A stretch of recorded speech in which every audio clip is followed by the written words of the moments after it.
Thanks to everyone joining us, no matter where you are. Welcome to the African Portal Radio TV International. My guest is already in the studio as we will be rolling it, jingling it, making it happen together on this broadcast this hour. I just want to sincerely welcome everyone, no matter where you are, no matter the language you speak.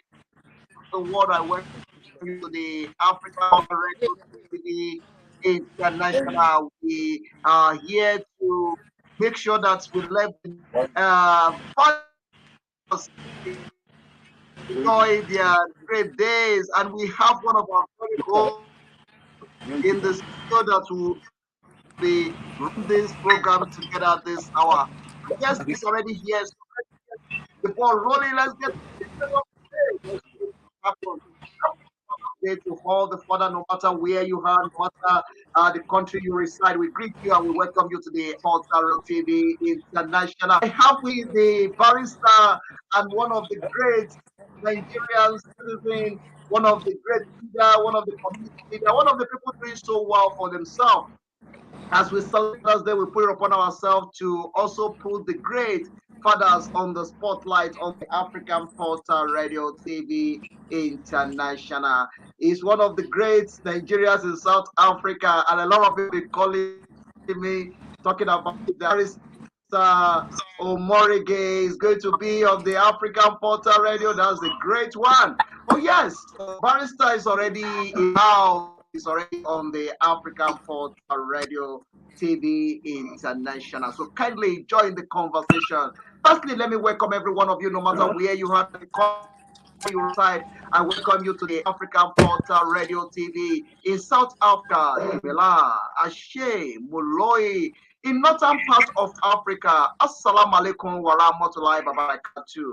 And in East Africa, Abarisa Muchana, Abarisa in East Africa, and also in all the Yoruba land, in Igbo land, in Edo, in and all over Nigeria. We greet every one of you according to your time zone and according to the language you speak. Let me use this time to welcome one of our very own and one of the community leader, one of the people that's doing so well, so much in one Nigeria, and one of the great man of our time. Let me welcome Barrister OMOREGIE to the African Portal Radio. Barrister, how are you? Can you hear me? Can you hear me? We can hear you. We are hearing you very well. Okay. Thank you very much. Thank you so much. It's a privilege to be invited to your program. I am very happy to be on your platform this evening. But presently, I'm in Abuja, in Nigeria. And thank you for inviting me over. Thanks. Thank you very much, Barrister OMOREGIE. Thank you so much. It's Father's Day. We're going to be having conversation about the Father's Day, the role of the father in the community, and what we need to do as a father to make sure that build fearing community, because a lot of problems are happening in our community, in our society, most especially in Africa, and it's a concern for us. Times such as this is time to for us to have this kind of conversation to talk about issues of the problem facing our continent, facing our community, our countries, is all over, and we need to have a conversation regarding that as we're celebrating the Father's Day. But firstly, let me say Happy Father's Day to you, because you are representing all the fathers on the African Portal Radio right now. Happy Father's Day to you. We celebrate this day with, I will celebrate this day with you as well. Oh, yeah, okay, Dari, thank you so much. It's a privilege again as well to be a father. It's not an easy task. It's we are like the head of the family, just like biblically they said we the men will always be the head but not the tail.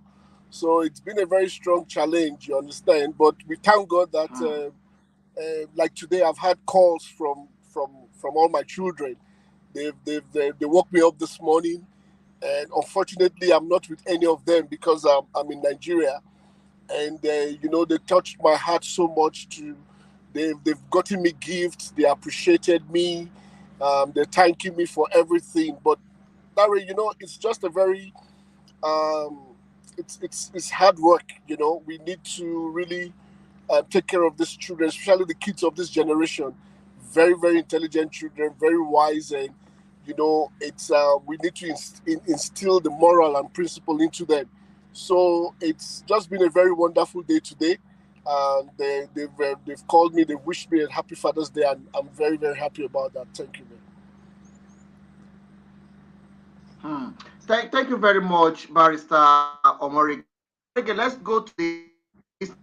Let me start engaging you, give you idea what is coming on this program this hour. Firstly, we'll be talking about your personality, and we'll be talking about your achievement. We'll be talking about your professionalism and what you are doing currently. And at the same time, we are going to be putting the celebration of the man, of the father into it as well. But let's look at Barrister OMOREGIE as a person. Who is Barrister OMOREGIE, and how can people, what people need to know about you?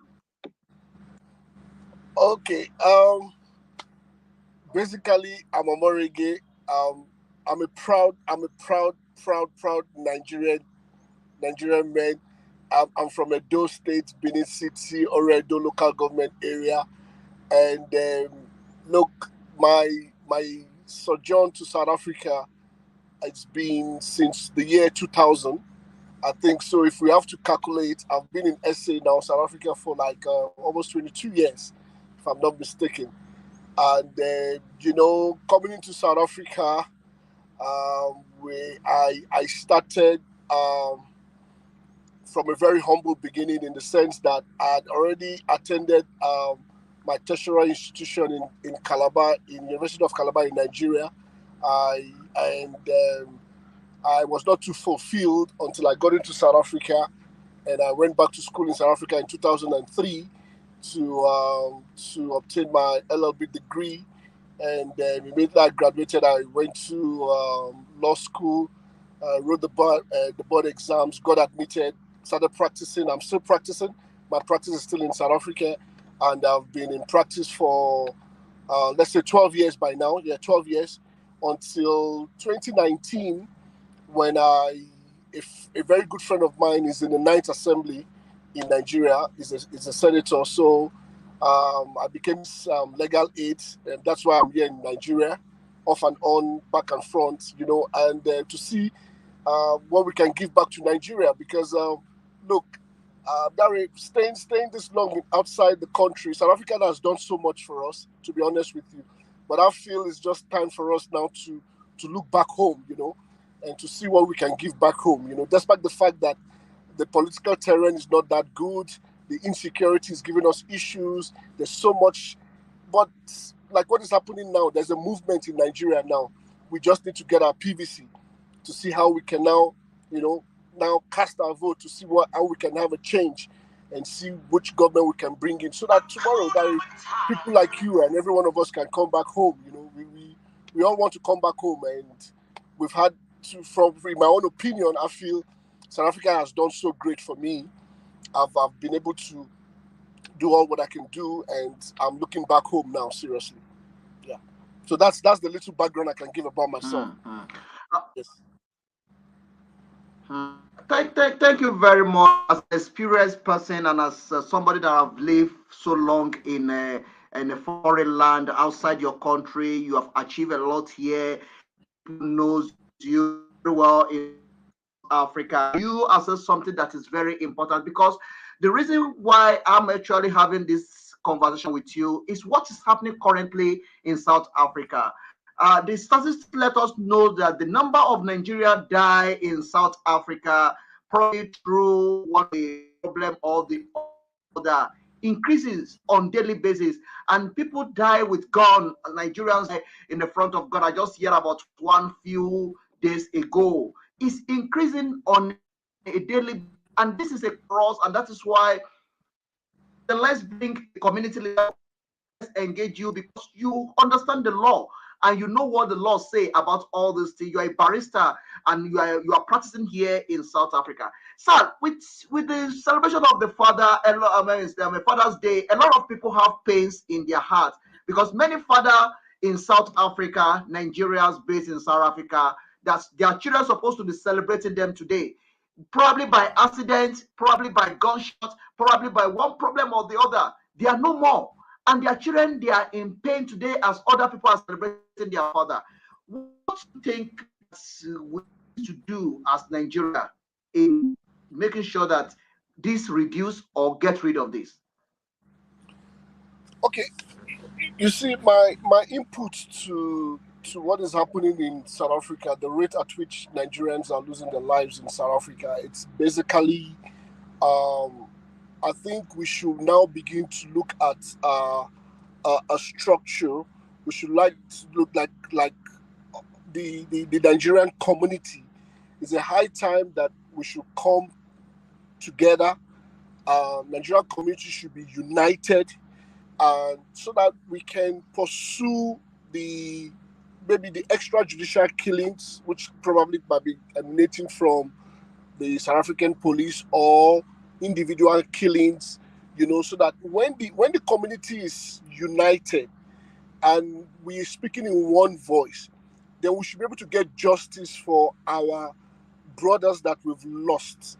We've lost so many Nigerians. It's very, very, very unfortunate, and we're still losing so many Nigerians.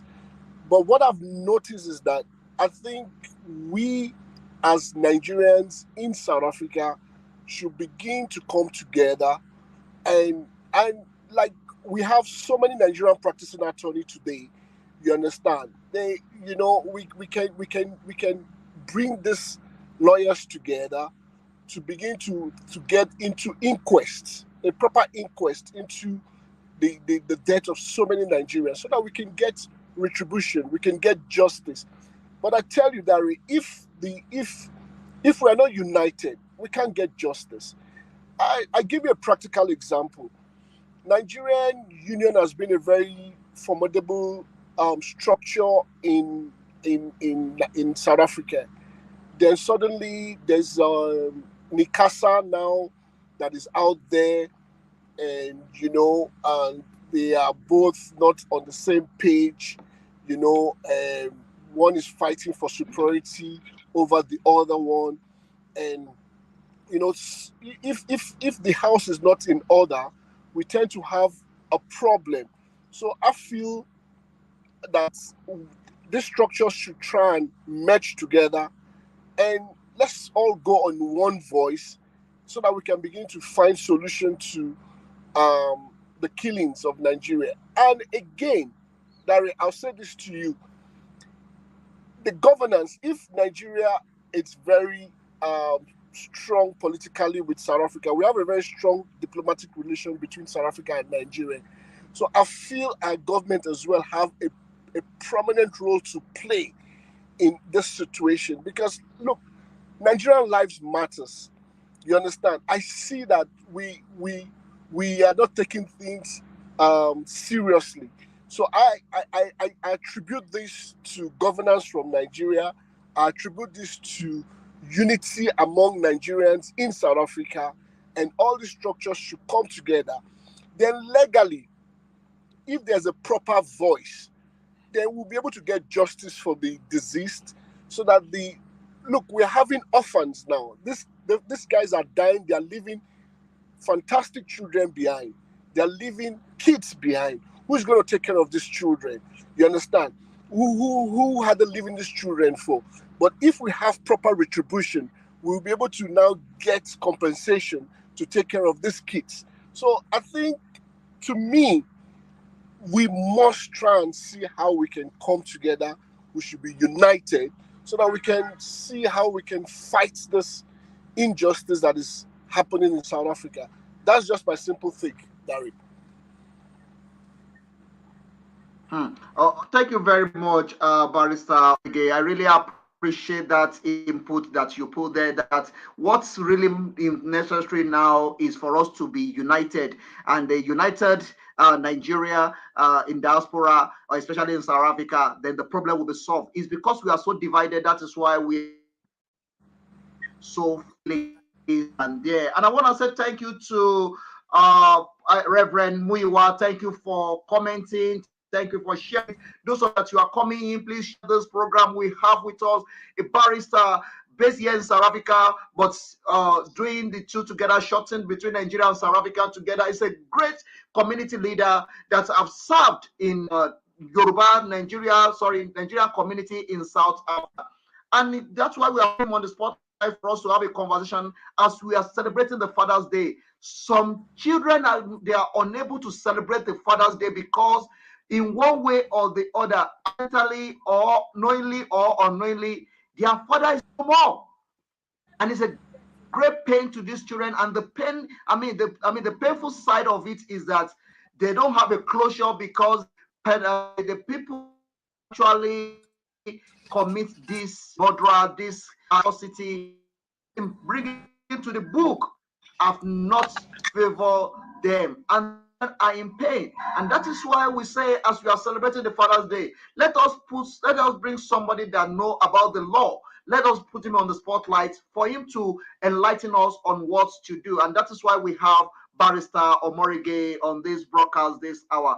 Barrister, you are in Nigeria and you said something that I love so much. You say the campaign that is going now in Nigeria is for everybody to get their PVC and everybody should vote. I'm worried about this because everyone talking about the PVC candidates in quotes, they actually very strong for the post. We have so much hot people putting on the spotlight, and everybody still say that they are the right candidate. What is your view about this? Because personally, I'm worried about this. Okay, Dari, I'll tell you one thing categorically very clear. I'm on ground. I'm in Nigeria as I speak to you now. I'm in the Federal Capital Territory. I'm in Abuja. I'm in Zone 5 in Wuse. I'm telling you, there is a movement. The people are beginning to form a structure. I am not going to be aligning myself to any political party as it stands now. I have played a prominent role in the political structure as a former APC chairman in South Africa chapter, as a former legal advisor, first legal advisor to AC, then that transformed to ACN, that later transformed to APC. I have been one of the delegates amongst 5 of us that represented the merger in Oniko Stadium. So I am speaking from a very informed political position. I've been so much on ground. At one point now, as I'm speaking to you, it is not about any party now. It's about an individual that we are all looking forward to. I'm telling you, the movement, it's revolutionary. It's building its momentum seriously. Hence, I'm saying to you that, Dari, I wish everyone in the diaspora, it's not, you see, the media campaign is one thing. The next thing is to be on ground for us to make a change. Look, I think, in my own opinion, I've had enough of South Africa. South Africa has done so good for us. We've tried all our best, but for how long are we going to stay outside home? For how long? You understand? I can see my daughter that I gave birth to in South Africa almost 22 years ago. She's 21 now. I gave birth to her. That's as long as I've been in South Africa. So we're looking at back home. So how do we make a change? We make a change with the PVC, with our vote this time around. I'm telling you. So there's something that's going to happen 2023 that is going to shock the whole country, Nigeria. Even if the movement don't succeed to bring out this precedent, but there's going to be a strong challenge, that is a strong change, a strong message that is going out there. So there's a revolution now that is moving in Nigeria. I promise you, it's a Peter Obi. I'm just going to mention it. Peter Obi is the man that is making the wave as it stands. I tell you, people are saying he doesn't have a structure. Yes, he doesn't have a structure. He left, he migrated from ABGA to PDP, PDP now to Labour. Labour has no structure. Yes, he doesn't have, but who are the structure? The people are the structure. The people are the structure, because the people are getting tired. The people are getting tired of the old guards. We want a change. We want a change because we want to come back home. We want to come back home with good roads, electricity, and the issue of insecurity is solved. We just need a change. So it's really, really, the movement is it's going so fast that words cannot describe, Larry. So that's the position now as it stands in Nigeria.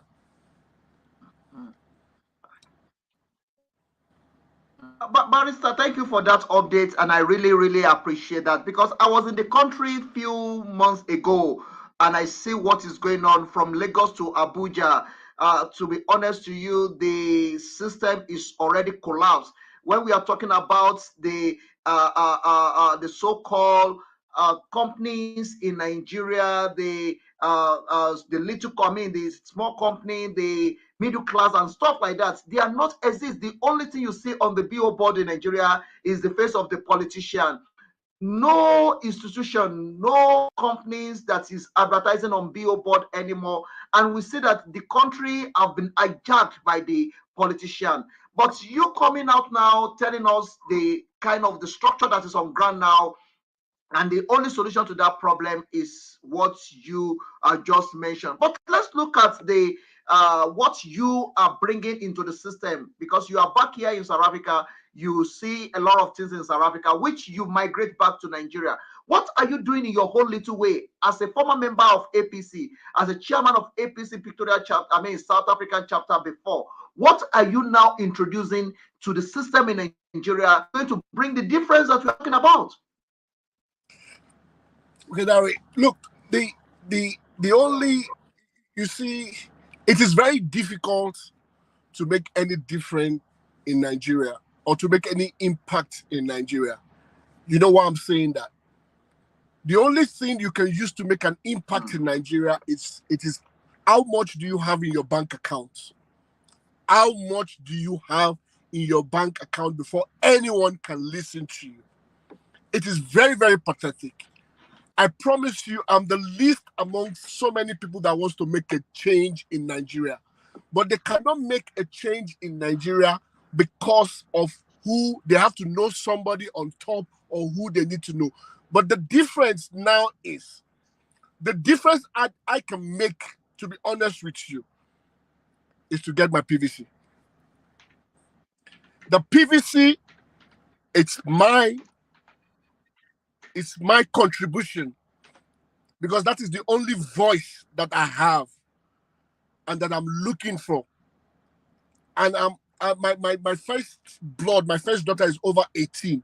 I'm working so hard. She's just graduated from school, Gary, in VIT in Johannesburg. I'm trying to work for our youth service to come and serve our youth service here, and so that she can as well register. Because look, the impact we can all attribute, it all depends on the change. Like I said, you cannot make any difference, Larry, in Nigeria if you don't have money. So the opportunity we have now is to vote all these old guards out of the way. We need to take them out. That is the only difference we can make. So no matter skills that you must have acquired in the diaspora, whether you're in the States, you are in the UK, you see, as I'm speaking to you now, the electricity has just gone off. You can see, there's a darkness now. So okay, I think the generator is back. So that's load is what we call the load shedding here. But there's no, when they take lights, they don't even tell you. They just take it off. We are used to it. We call it NEPA. So what I'm trying to say is that we just need to. We need to. I'm telling you that I'm feeling the vibes in Nigeria now is so immense. I'm telling you, the change, the voice we have now is just the PVC. I'm seeing the impact. Do you know what happened last week at INEC offices? Their database literally crashed down because of the amount of the way the youth are going to get registered to get their PVC. It's crazy out here. So if you're talking about change or any impact back home, that is the only impact we have.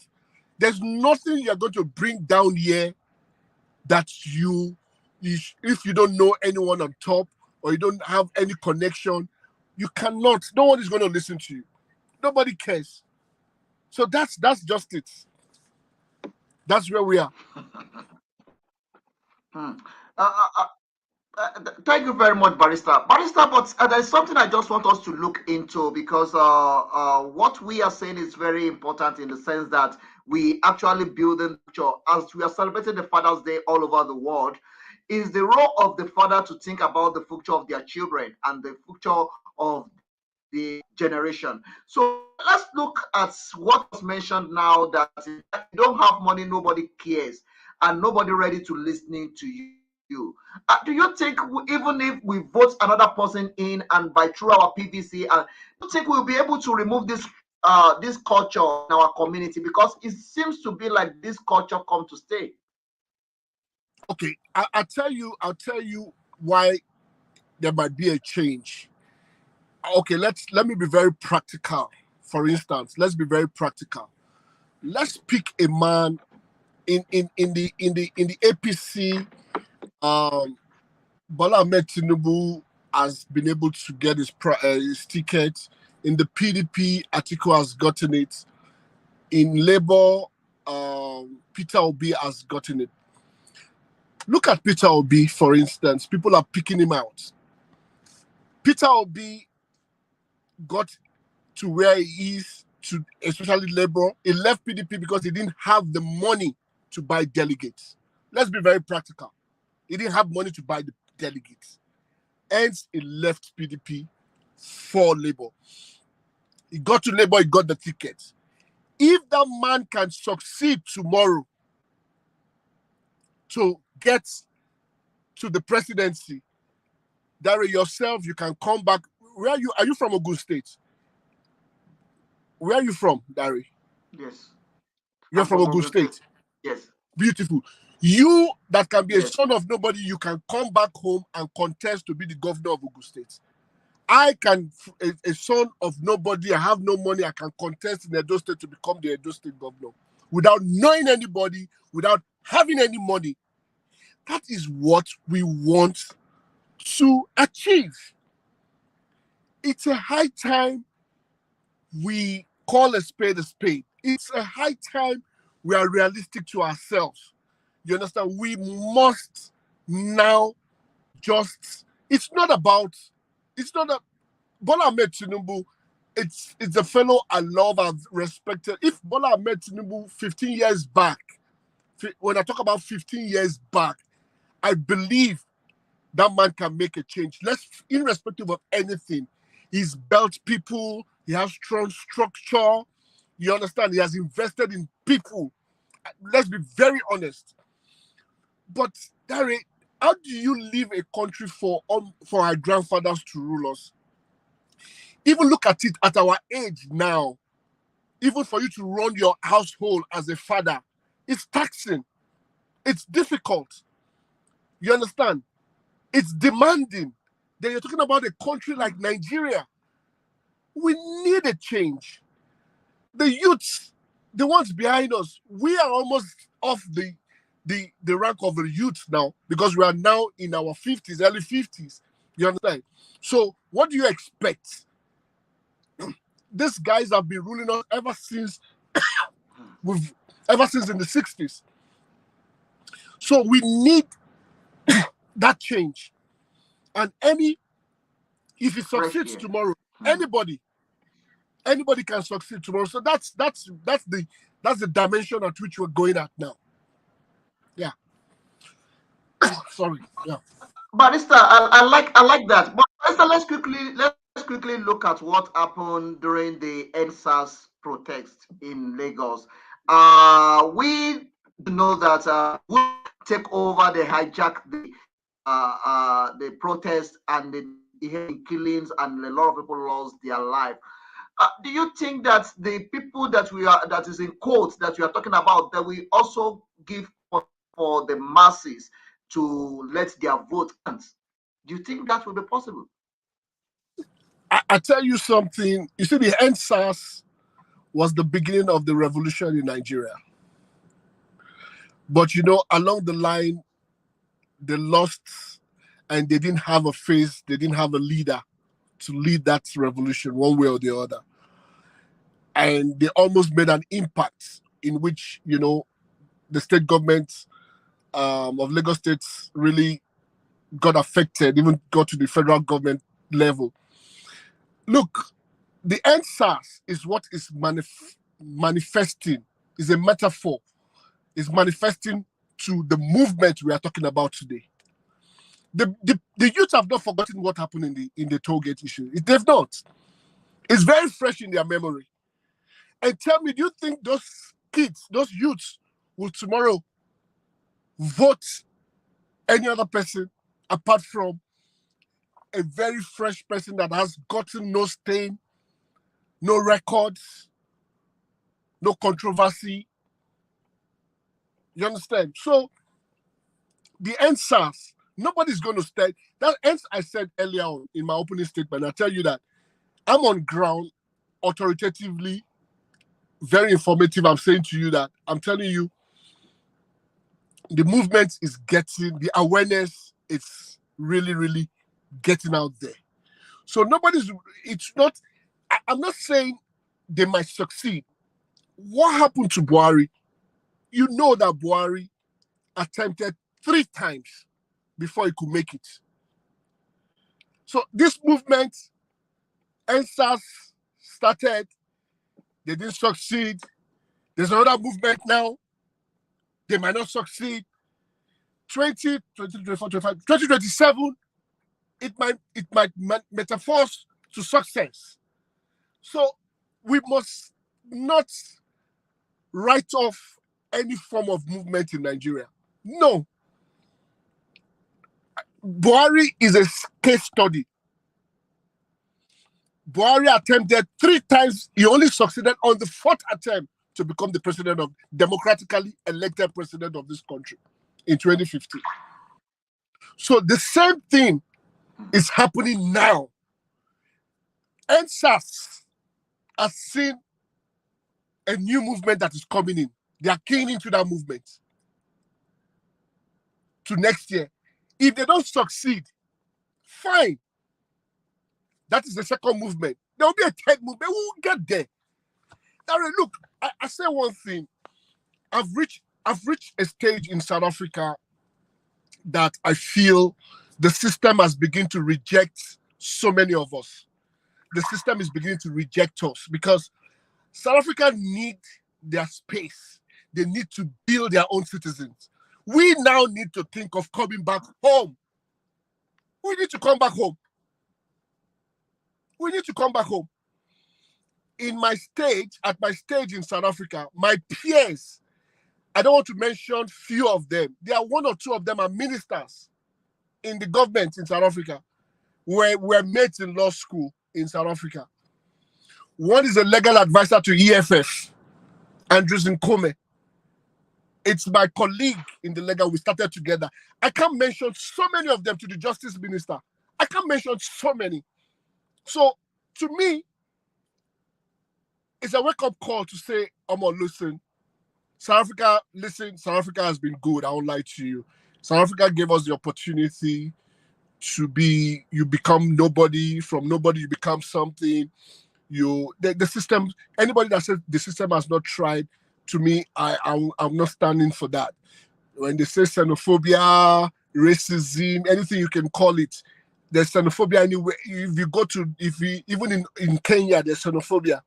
Even in Mozambique or any other countries, people encounter those issues.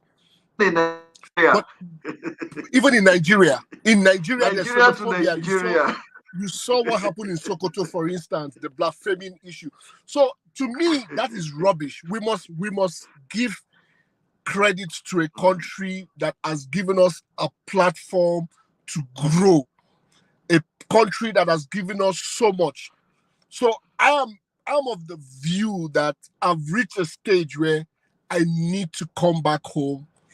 I need to start one way or the other to see how I can give what little way I can. So that's my view, Larry.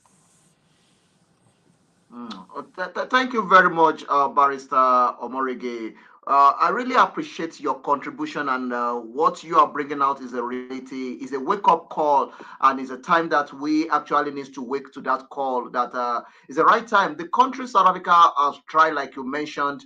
They have developed a lot of people, a lot of make it to the limelight through South Africa, and it's the right time for them also to put themselves, their children, into the right position. But let's look at the challenges that we are currently having now in the issue of having a stay in South Africa. During your own time when you arrive here, it's kind of very easy, it's kind of very smooth, but it's more very corrupt and very complicated now.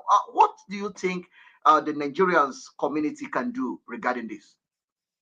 Look, Dari, you cannot compare the year 2000 to the year 2022. I remember when we first came to South Africa, I think I still have one of my old passports where the Home Affairs, after your temporary permit, it was mandatory for you to apply for your permanent residence.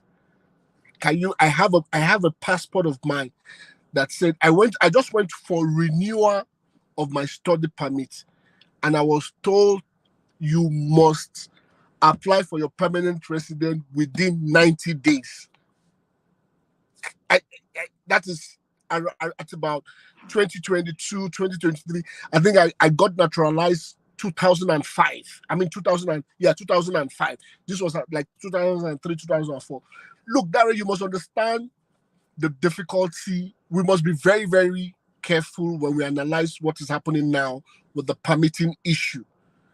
That's to tell you the rate of migration, because you cannot compare the population of Nigerians in South Africa even from 1994, immediately after independence, to 2000, 2003, 2004, 5. There were less Nigerians. So my take now is, my interpretation to what is happening now in terms of permitting, whether TRP, which is temporary permit, PR, which is permanent residence, citizenship, the system is beginning to say, guys, you are getting too much here. We don't need you here anymore. We don't want you here anymore. Go back and fix your country and you guys must leave. It's a systematic way of passing a message. So many of us got naturalized at a very, you don't need to know anybody in the Home Affairs.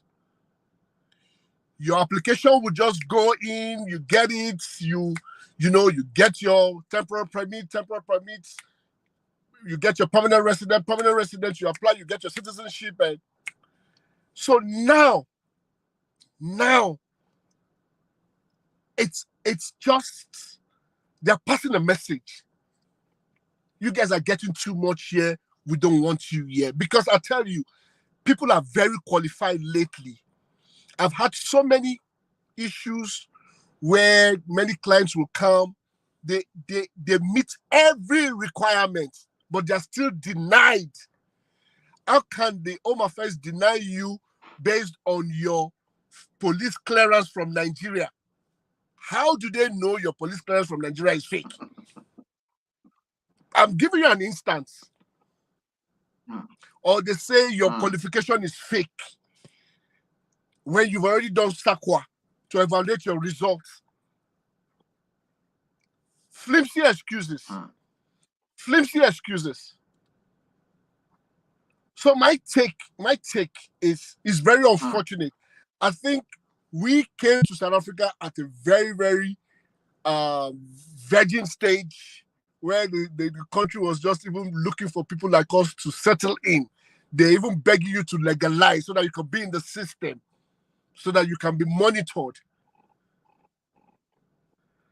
So it's, to me, the permitting is political. Very political. There's no reason why people should be denied. So in 10 applications that get into the Home Affairs, I promise you 7 are well qualified with all the necessary papers, but you're still denied. Then they ask you to go on appeal, and when you are applying, you are paying a fees. When you are appealing, you are paying a fees. When you're denied, you're going back to apply, you are paying a fees. So tell me, a migrant that has migrated to South Africa, trying to settle down, where do they get the money to even pay an agent, pay somebody inside, or all those pay here, pay there? How do they survive? And when you are not legalized, how do you survive? So it boils down because to systematically all the job that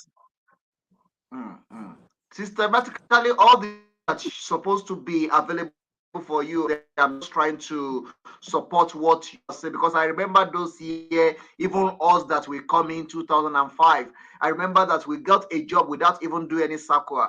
We got a white collar job. I mean, I worked mail for years. I was a manager in junk mail. Exactly. To get the circular, you have everything. Is still very difficult. Exactly. Now is to tell you that you see, we must be very careful. South Africans, their population is growing as well. People are leaving school. They need those jobs that we foreigners were getting. They need its indigenization. They need to give those jobs to their citizens. Okay, practically, let me give you an instance with myself. When I started practice, my primary clients, I built my clientele on Nigerian community. I hardly can get an instruction from a South African.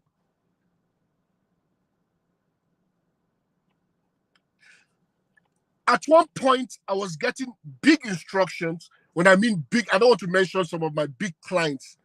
I've handled big instructions. But when they come to find out that who is the instructing attorney behind, it's a Nigerian, not even a black South African, but a Nigerian. Before you know, I'm manipulated out. You see a client who just wake up one day, terminate my mandate, instruct some other attorney. But I know what happened. I know what happened.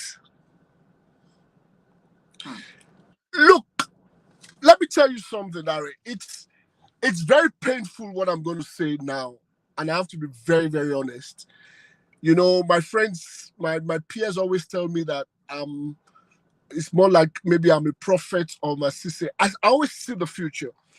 When we started from the streets of South Africa, when I went back to school, when I started going back to school, it was strange. People were saying, what's wrong with me? I came here, you said me to come struggle. I went back to school. But when I went back to school, so many people started going back to school.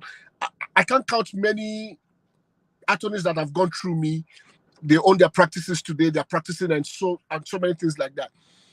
That was the right time. I saw what was going to happen 10 years ahead of where I was. And I'm seeing what is going to happen. I'm seeing what is happening in the next 10 years ahead of us now in South Africa. Even our children, if care is not taken, our children will be finding it very difficult to get into the system in South Africa. That's why you see I'm trying to bring my children back home one way or the other. My daughter has finished. I want her to come and serve our youth service in Nigeria. I want her, because South Africa need to take care of themselves first before they start. They are beginning to take care of themselves first. And we should stop pointing fingers, accusing them. They are xenophobic. They don't like us. They hate us in this country. They them. Guys, wake up. Tell yourself the truth. They need to grab their spaces. They need to grab their future. We need to start looking back home. That's just it. It's difficult, very, very difficult for so many people to accept this message tonight. It's going to be very, very bitter. But I'm saying the truth. It's the simple truth. Bitter truth. Very, very bitter truth. There is a bitter truth. Look at when there's a problem in South Africa, they come after us. They said we are taking their jobs. How are we taking their jobs? You understand? We are creating jobs one way or the other. But one way or the other, the space at which you are creating the jobs, they want to come. They need that space. They want to come to that space. So my take in everything that is happening is, I promise you one thing. I love Nigeria. I love my country. I won't lie to you. If we can get good governance, I promise you guys, many of us in the diaspora will start running back home. All we need now is to have good governance so that we can take care of our children we can give them better homes, better place where they can call home, and for them to come back home. You understand? So that's my message this night, Darren. Mm, mm. Uh, mm, thank you, Barrister. I really appreciate what you are saying now. This is a bitter truth and it's a wake up call. If person like you will be talking like this about us getting it right in Nigeria, I mean South Africa, I mean Nigeria and South Africa, returning back home, play your own part to make sure that we fix our own, we fix our own country, and to make sure that we get it right. Because all this thing happening here is just a call to us to went back home, go back home, fix your home, and make your home country better and stay back in your own country. Barrister, let's quickly look at this before we call it a day out of this program. You believe so much in one Nigeria, but there is a lot of agitation going on for Nigeria to break. Are you in support of this? Ari, listen, to me, I am not in support of all the agitators. Let me just use that word. The breakage of Nigeria, what do you call it? IPOP from the east, and what do you call it in the west? What movement is in the west? Oduduwa, if I'm not mistaken. Oduduwa Nation. Oduduwa Nation. Yeah. Look, that is not our problem. That's not our problem. Our problem is for us to just get our governance right. And restructuring is my take. Decentralize the center. You understand? That center. And all states should be independent of their rules and everything, just like how it was in the past. That's the solution. We cannot, I believe in one Nigeria. I believe in one Nigeria. I know many people might not support this. They might not, they are entitled to their own opinion. But I promise you one thing. I stand for one Nigeria with good governance. Will come right. That's it. Yeah, sorry about that. Yeah. All right, Barrister. I like that. I like that. Barrister, before I let you go, we have many heroes that are falling in South Africa. We all have a lot of fathers that they are no more, and their children have a lot of pain in their heart. In times such as this, and this is the reason why I put you on the spotlight, for us to also remember the heroes that are falling in South Africa in one way or the other. We cannot be mentioning, but we have a lot of them that already passed on. Their children are still looking up to us. Dad is not here, and they are celebrating the Father's Day. What is the message for the children, and what is the message to the family on this day that we celebrate in the Father's Day? Look, it's unfortunate. Yeah, it's very unfortunate that these kids are fatherless today. But my message is to the Nigerian communities, representing the Nigerian communities, the Nigerian Union, the NICASA, and so many other structures. I feel they should take sole responsibility to see how they can assist the widows, the fatherless children, because they can put a structure together with little contribution from each Nigerians in South Africa. A trust institution should be opened, which those children can be the beneficiary, while the trustees can be few Nigerians that will manage that trust. You understand? Then that trust will now take care of these children from their primary to the secondary to higher institution. We can do that. That is a simple leadership skills and passing to the structures on ground. Set up a trust. Then these children, all these children they will be the beneficiary of that trust. Then the independent trustees can be few of the lawyers that we have, Nigerian lawyers there. I tell you, every little contribution, every monthly basis from each of the communities, we have different structures in South Africa. I promise you, these children will never regret that move, Barry. That's my input. That's it. All right, all right. In that, with that, let's just use a minute before we round up this section to say to every Nigerians that have died in South Africa, whether men or women, most especially men, as we're celebrating the Father's Day, we may the soul of every Nigerian that have died in South Africa rest in peace. As we celebrating the day, our heart with really and our condolence once again to all the family that's in one way and the other they lost their loved one in South Africa. Uh, Barrister Omorege, it is a great pleasure to have you on this broadcast this hour. But before I let go, you have a lot of message in your heart, message that you think it will help the generation to come and it will help the current generation. What is that message in your heart that you want to share with the world before I let you go? Okay. My message tonight to especially South Africa is my second home to all my fellow brothers and sisters in South Africa.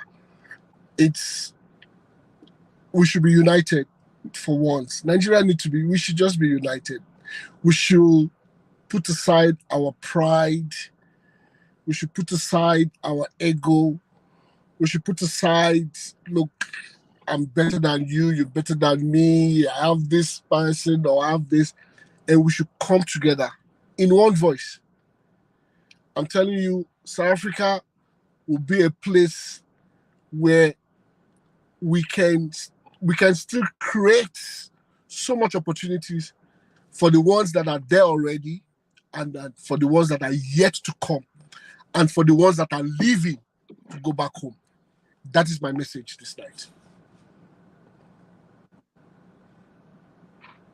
All right, Barrister, I have opportunity and privilege to have you on this broadcast. Before I let you go, if you become the president of Nigeria and all the power was handed over to you, what is the first thing that you're going to fix among the problem in Nigeria?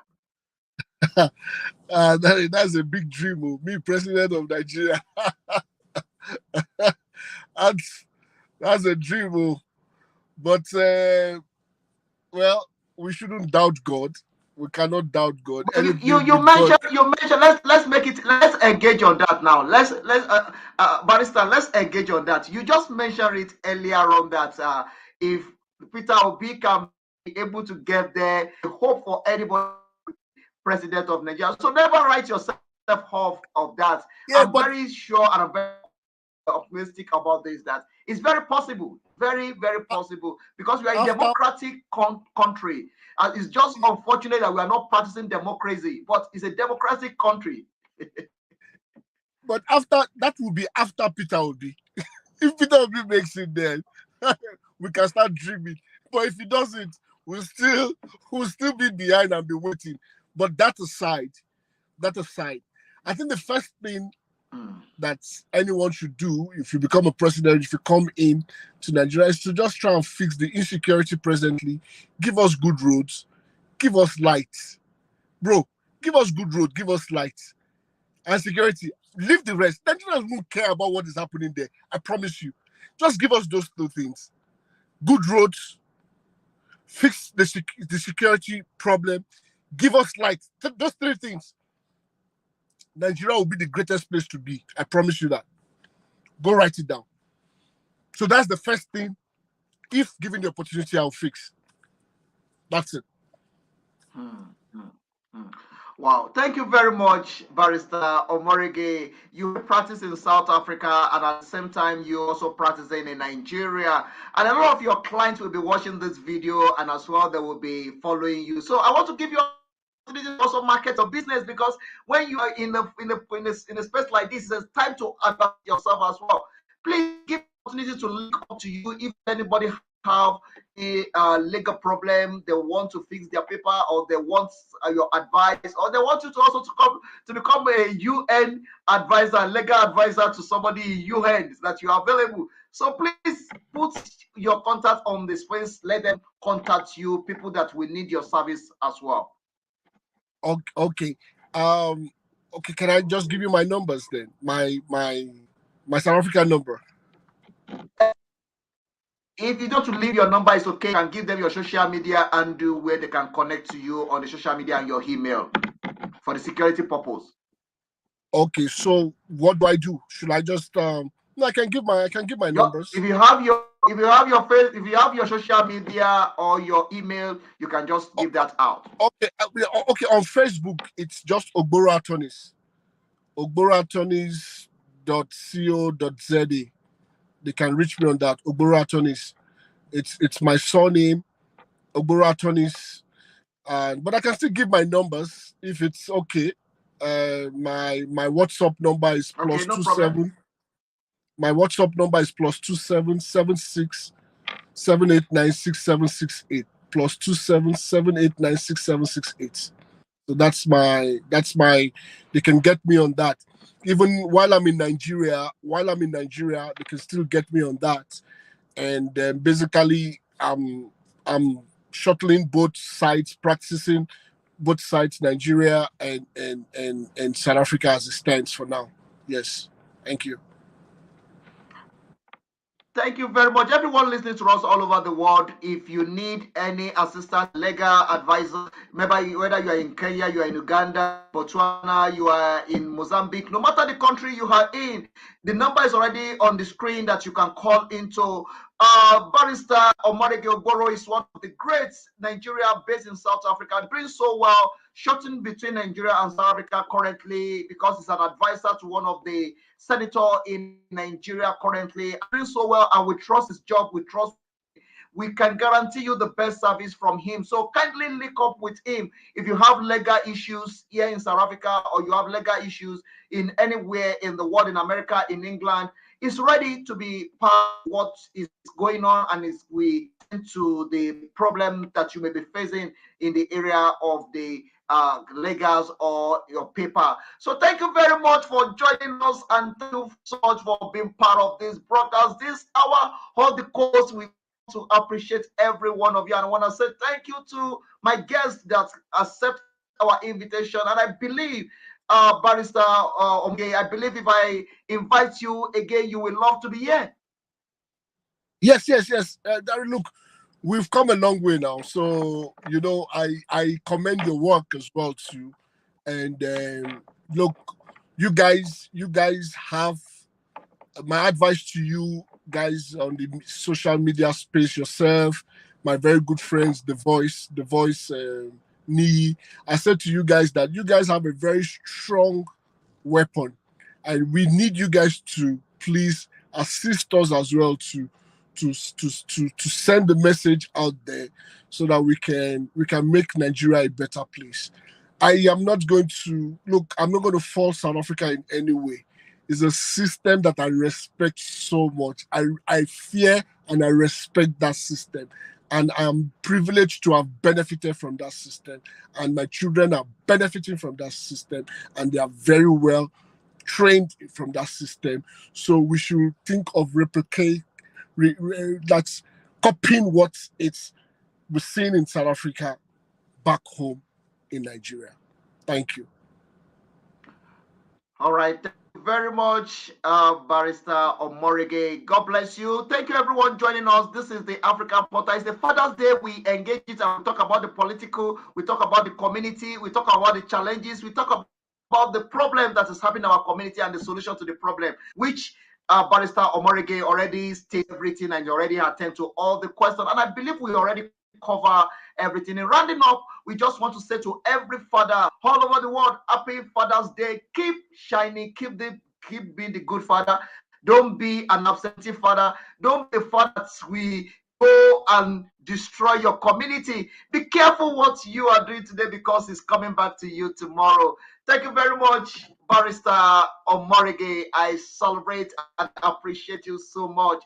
Keep Thank you. well, keep shining, keep supporting the African Porter, keep building part of the great work you're doing here. And we will also put you on the spotlight to let the world know about your work and what you are doing. You are doing great. You are a great leader. You serve and you have served this community. And we commend you for that. And we salute you for that.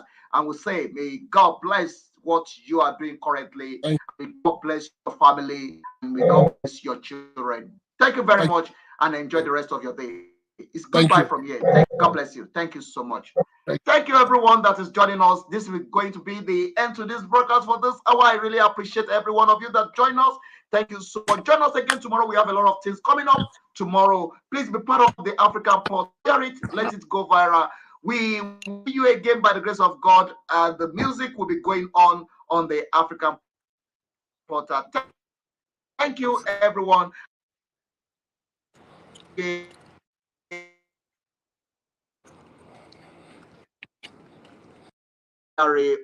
Keep watching. Talking about is the African Portal Radio TV Internet. Give opportunity to go viral. Keep shining, keep smiling, keep talking about it, keep letting it go viral. I will see you again by the grace of God on tomorrow on the our program tomorrow. So please kindly be part of it, kindly share it, kindly follow us on the African Portal Radio TV International. And God bless everyone. Enjoy this music as we are about to step out. Let me take you back to Benin, where we started from, and let's enjoy this music that will be coming to your way to gladden your hearts. Happy Father's Day to all the fathers and to all the potential fathers. Happy Father's Day. It's a great celebration this year. I will see you by the grace of God next year. We're going to celebrate it in another beautiful way. And thanks to Reverend Muiwa for joining us. Thank you so much, Reverend. God bless you. I really appreciate your time on the African Portal, Reverend Muiwa. Thank you so much, sir. God bless you. God bless the work of your hands, and God bless your children. Keep enjoying the old school all the way from Benin City. God bless every one of you. Keep sharing it. Keep watching it.